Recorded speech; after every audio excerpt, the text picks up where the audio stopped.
अभी देखेंगे हम 50-50D ट्रैक्टर का रिव्यू जो मशीन में लगा हुआ है।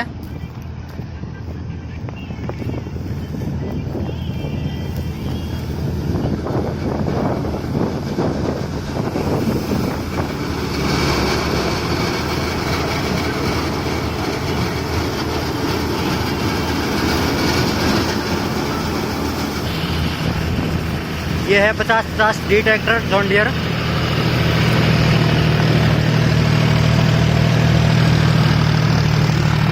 देख सकते हो आप है।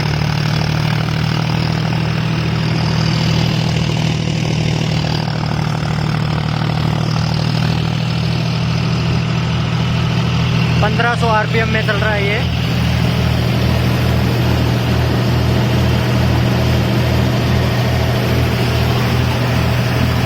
मशीन है ये 48.45 इंच की।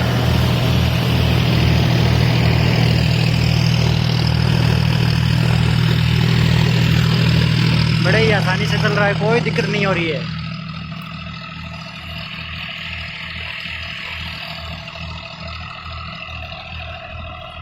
Okay, thank you.